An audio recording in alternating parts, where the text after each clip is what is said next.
Hello বন্ধুরা, আজকে মহালয়ার পুণ্যতিথিতে আমরা সপরিবারে যাচ্ছি সর্বমঙ্গলা মন্দিরে। মন্দিরে গিয়ে পুজো দেব আর ভোগ নিয়ে বাড়ি চলে আসব। মা আসছে, তার জোর কদমে কাজ শুরু হয়ে গেছে, প্যান্ডেলের কাজ। আর এখানে বাবা সকালবেলায় গিয়ে টিকিট কেটে নিয়ে চলে এসে। গড়বেতার সর্বমঙ্গলা মন্দির একটি সুপরিচিত এবং প্রাচীন ধর্মীয় স্থান, যেখানে জাগ্রত দেবী সর্বমঙ্গলা মূর্তি পূজিত হয়। মন্দিরটিতে একটি বিশেষত্ব হল উত্তরমুখী দরজা, যা কিংবদন্তি অনুসারে মহারাজা বিক্রমাদিত্য ও তান্ত্রিক যোগীর কাহিনী দ্বারা ব্যাখ্যা করা হয়। এই মন্দিরটি উড়িষ্যার স্থাপত্য প্রবাহ প্রদর্শন করে এবং গড়বেতার একটি অন্যতম পর্যটক কেন্দ্র।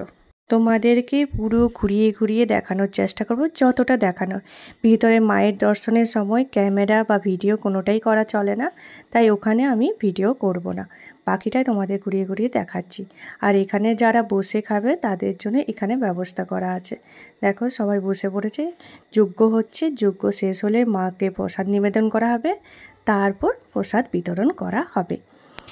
মন্দিরটিতে মূল আকর্ষণ হলো উত্তরমুখী দরজা, যা প্রচলিত নিয়ম অনুযায়ী পূর্বমুখী দরজার ব্যতিক্রম।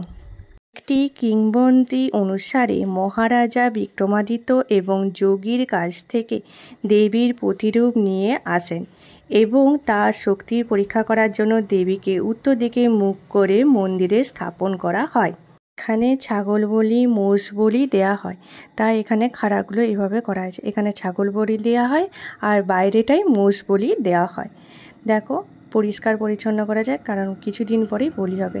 আর আজকে মহালয়ার দিনে মেজো মা আসছে, বড় মা চলে এসেছে, মেজো মা আজকে এলো।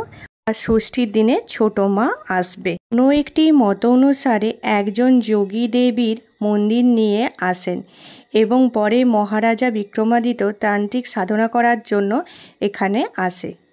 মন্দিরটি শিলাবতী নদীর কাছে স্থাপিত করা হয়েছে। এর সাথে প্রাকৃতিক মনোরম পরিবেশও আছে। মন্দিরে উড়িষ্যার স্থাপত্য প্রবাহ দেখা যায়। দেখবে মন্দিরে অনেক সূক্ষ্ম কারুকার্য আছে, যেগুলো উড়িষ্যার স্থাপত্য দেখানো হয়েছে। গড়বেতার সর্বমঙ্গলা মন্দিরে একটি অন্যতম পর্যটক কেন্দ্র। আমাদের পুজো দেওয়া হয়ে গেছে, তারপর নিজেদের মতন করে আমরা কিছু ছবিও তুলে নিয়েছিলাম। তখন চক্রবর্তী কাকুর সাথে দেখা হয়েছে, তো তার সাথেও আমরা কিছু ছবি তুলে নিয়েছিলাম। এই মন্দিরটি দুর্গার একটি রূপ হিসেবে বিবেচিত করা হয় এবং পূজা করা হয়। মকর সংক্রান্তিতে এখানে পিঠে নিবেদন করা হয়। গড়বেতার একটি ঐতিহাসিক এবং কিংবদন্তি সমৃদ্ধ স্থান। তোমরা যারা গড়বেতার আশেপাশে আছো কিংবা গড়বেতা আসবে বলে ভাবছো গনগনি দেখতে, তারা একবার অন্তত সর্বমঙ্গলা মন্দিরে এসে মায়ের দর্শন করে যেও। মন্দিরটা সত্যি অপূর্ব সুন্দর দেখতে, আর এখানে এলে মনের এত সুন্দর শান্তি হয়। সমস্ত নেতিবাচক চিন্তাধারা দূর হয় এবং ইতিবাচক চিন্তা হয়। তারপর প্রসাদ গ্রহণ করলাম, এবার বাড়ির উদ্দেশ্যে রওনা দিয়ে দেবো। আর সর্বমঙ্গলা মন্দিরে যাওয়ার মেন উদ্দেশ্য হলো বাবার, কারণ বাবা অনেক দিন ধরেই ভোগ খাবো বলে বলছিল। আমাদের সবারই ইচ্ছে ছিল, কিন্তু এবারে বাবার ইচ্ছা একটু বেশিই ছিল। আর বলে না, মায়ের ডাক ছাড়া কোনো কিছুই সম্ভব নয়, সেটাই হলো। মা চেয়েছে বলেই এই সব কিছু সম্ভব হয়েছে। আজকে একটা অপূর্ব সুন্দর সারাটা দিন আমাদের কেটেছে, আর মনের খাতাতে একটা নতুন স্মৃতি, একটা নতুন ভালোবাসার যোগ হলো। কথায় আছে, ভোগ দর্শন করলে দুর্ভোগ কাটে, তাই তোমাদের সকলের সাথে ভোগটা দর্শন করিয়ে নিলাম। সবাই ভোগ দর্শন করে নাও। খিচুড়ি দিয়েছে, একটা মিক্স ভেজ দিয়েছে, পায়েস দিয়েছে, আর মাছ ছিল আজকে। খিচুড়ি আর পায়েস থেকে একটা অপূর্ব সুগন্ধ ছাড়ছিল। এটাই মনে হয় ভোগের মাহাত্ম্য। আমার তো তাই মনে হচ্ছিল, ভোগের এটাই মাহাত্ম্য।